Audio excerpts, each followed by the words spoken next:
This is Danielle Channel's Planets on April 13th, 2026, and today I'm here talking about the archetypal astrology of this week, starting on April 13th, moving into the new moon that will happen on April 17th, just in a few days here.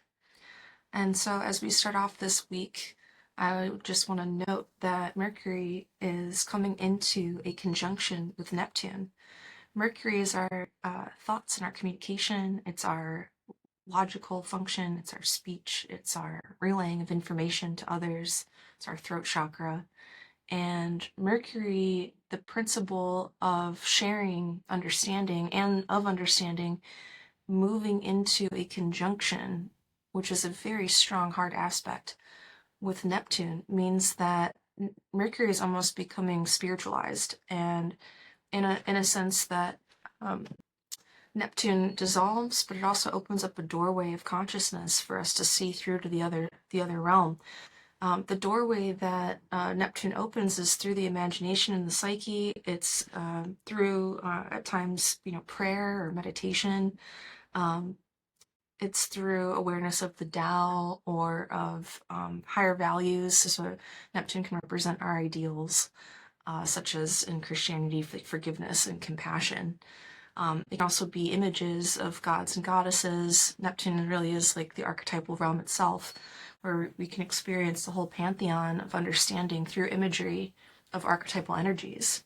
So Mercury conjunct Neptune this week on the far end of one expression can be psychosis. It can be a lot of distorted images or ideas that aren't real, because Neptune has a tendency to connect us to the realm of delusions and fantasies. But on another end of the spectrum of possibilities is connecting to our sense of spirituality and our ideals, or a dream that we want to bring forth, that we want to communicate. Now, Neptune can definitely soften Mercury's energy here. Mercury has a tendency to be quick and to figure things out. And Neptune asks, or has the energy of surrendering and suspension, like the Hanged Man in the tarot card, uh, in the tarot deck. And so, as Mercury passes over, it can have this feeling of suspension, of uncertainty that is important for where we're going. And as Neptune dissolves Mercury and what it thought it knew and what it thought it was doing and what it thought it was thinking, it will kind of bring a healing and wash over Mercury as it moves into a closer conjunction, so that there's an opportunity for healing. At the same time, there's an opportunity for delusions. And just on the other side, we have Mars and Saturn. And so you could technically say at this point, as a world transit, that all of four of these are in a stellium, which is, a lot to interpret. But if we take it slow here, Mercury, Neptune, and then we go Neptune, Mars. So Mars, the principle of action, assertiveness, conflict, war, aggression. And if Neptune is the archetype of ideology and dreams and delusions, well, obviously we can kind of see that playing out on the world stage right now. But in our personal lives, this can definitely come through like dreams, fantasies, or intrusive thoughts that are around conflict. I mean, we might perceive someone's actions to be more aggressive than they actually are.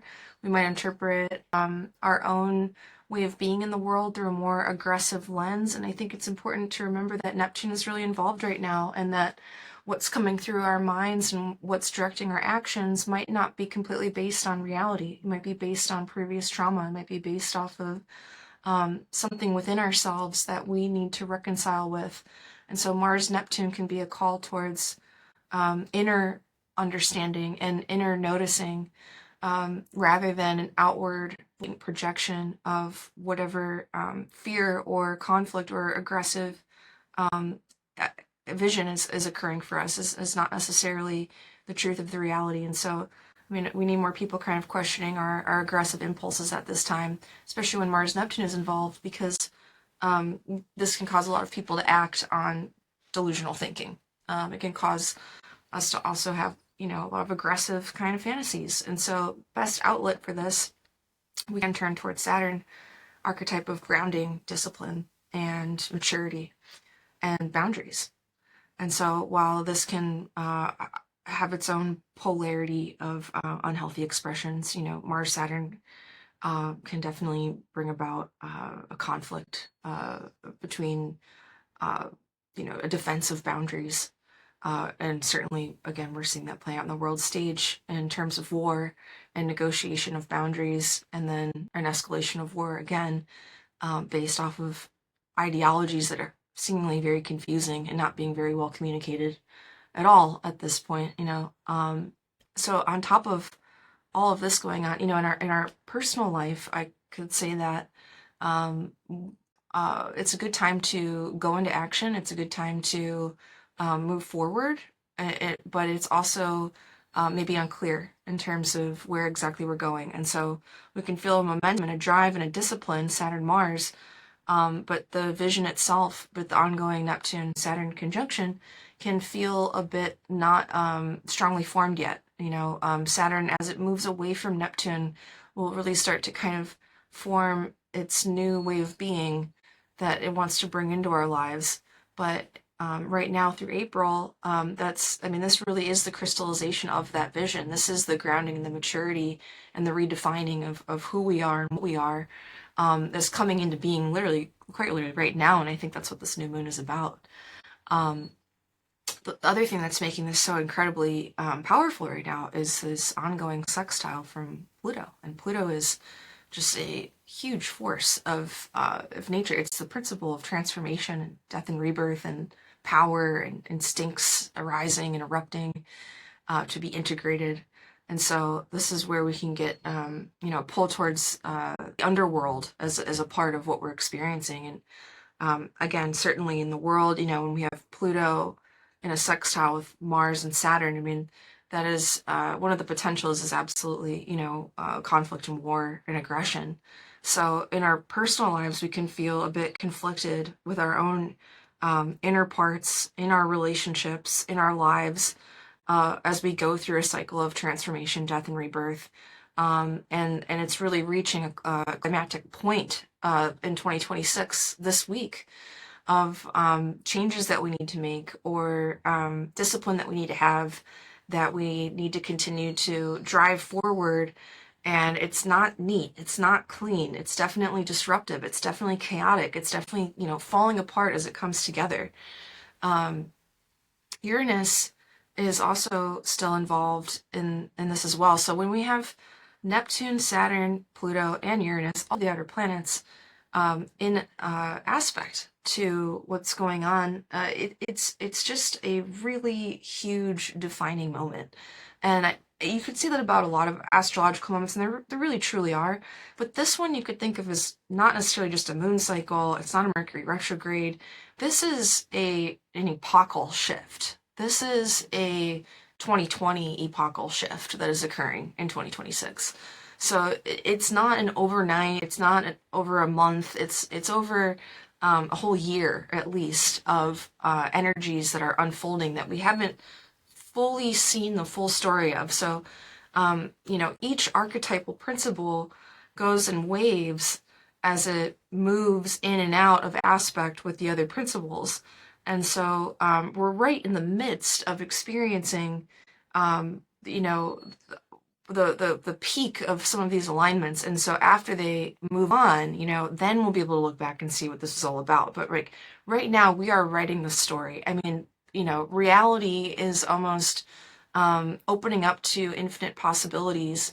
That's this archetype of Uranus that's involved. It's magical, it's awakening, it's liberation, it's freedom, but it's also very now, and it's very future oriented, and it's very liberating from structures that we've been stuck in. And so this Uranus Mercury sextile that we have this week can help bring forth a new creative vision. It can help bring forth the words and the ideas and the ways of communicating this new vision, or at least the energy, the which can come through as restlessness and anxiety when you have Uranus and Mercury working together. And that's how it can be felt in the body, or an ongoing kind of tension in the mind. Again, with all these personal planets, Mercury, Mars, the Sun, um, that's felt on a more conscious level to us as individuals, um, make aspects to the outer planets, Saturn, Uranus, Neptune, and Pluto. We can feel quite a heavy load this week, quite a depth of awareness of the outer world on multiple levels, as well as our inner world on multiple levels. And so you can feel that expansion of consciousness that's occurring, but it's almost like stretching us and causing us to feel a bit wobbly. And so one of the metaphors I think that's important right now is a captain on its ship and a captain on their ship and amidst a storm, and it's foggy. There's a storm approaching. There's not a lot of crew. It's maybe you and one other person, maybe just yourself, and we got to change course. We can't go directly as planned. And yet we still must make plans to go somewhere at sea as these storms occur. And if we cave into fear, if we cave into intrusive thoughts that Neptune can bring up, to these intrusive delusions that can make us quite scared, that can really knock us off our course, or cause us to kind of make an error at sea, like forgetting our life jacket or not tethering ourselves, or sailing the wrong direction, and so the wrong angle. And so, best advice right now is to have a strong enough ego to withstand this wobbliness, to really um, uh, approach yourself with tools and skills that help increase your confidence and help increase your self compassion, that help you stay tied to a sense of um, assertiveness with your own drive, your own endeavor, your own vision, your own way of doing things, that you are enough, that you can do this. Like, these mantras right now are important. And as is questioning some of the onslaught of images and ideas that can be coming up right now. Like, I don't think we're meant to be trusting every thought that we're having at this moment. We're meant to be questioning and seeing through things, and getting a deeper sense of clarity. But at the same time, we can all be a bit awash, as we're out at sea. And so, to have a strong enough ego, Mars, to drive means that, we have to just do. We have to do right now. So, whatever you are able to do, if you can sleep, if you can eat, you can ground, and if you can go outside and go out in nature, and if you can move your body, those are probably the most important tools to help ground these energies. Because if we are not in our bodies, if we are not tied to our sense of grounding, a lot of these new energies are going to come through in a very distorted way. And when they come through in a distorted way, then we can make the wrong, unhealthy choices, like such as numbing ourselves out or projecting things onto other people and creating chaos in our lives. So there's a huge opportunity for that to happen. At the same time, there's a huge opportunity to get a massive, I guess you could say, download of new archetypal energies that are trying to move through our lives. And so by um, going outside, staying in a rhythm, doing what we need to feel like ourselves. And, we might be questioning all of that right now, but just whatever we can do to stay in our bodies and stay in the present moment to make the best and healthiest choices that we can moving forward. This could really turn into an unexpected path. This could really turn into a brand new beginning. And the future is so uncertain. But if we approach it with strength and confidence, I think that's what life is asking us to do right now. This could unfold in a direction that you could have never dreamed of. And so my encouragement to all of you out there is to stay strong, do what you can to stay sober. With Neptune involved, there's a tendency towards intoxication or dissociation, which can weaken the ego. And if the ego is weakened, then it's not going to be able to withstand the stormy weather. We can't withstand the stormy weather. The ship might go down, and then we need a rescue. So there's a big propensity for that as well, which is totally fine. Sometimes in life, the ship does go down. I've been down there many times. And that might be sometimes the way where we need to go, is into an underworld descent and journey. And so if that is you right now, just know that that is going on in the collective. And for all of us out there, reach out to friends, check on your friends, check on yourself, check on your friends, check on your loved ones. I think everyone's having a tough time. I think everyone's feeling a little bit lost. I think everyone could use a little one-on-one connection. And at the same time, I think a lot of us are also very still very much still scared of that. And the more we can do to create community and to create a sense of connection, the stronger we will all feel as a collective as we get through this and realize that we are not alone. And so the big takeaway with all of this is that your individual journey impacts the collective. And so what you do to work with these archetypes in your own life, and as you confront them and make them conscious, that is a gift back to the collective. You are helping to birth a new way of being by making these things conscious that affects the whole system because we all are connected through the collective unconscious. So stay tuned for more updates around this new moon. It's a pretty wild ride, and please like and subscribe. Reach out if you'd like a personal reading on archetypal astrology of your own natal chart, your own transits. See my website, my link below. Okay, thank you so much. Bye-bye.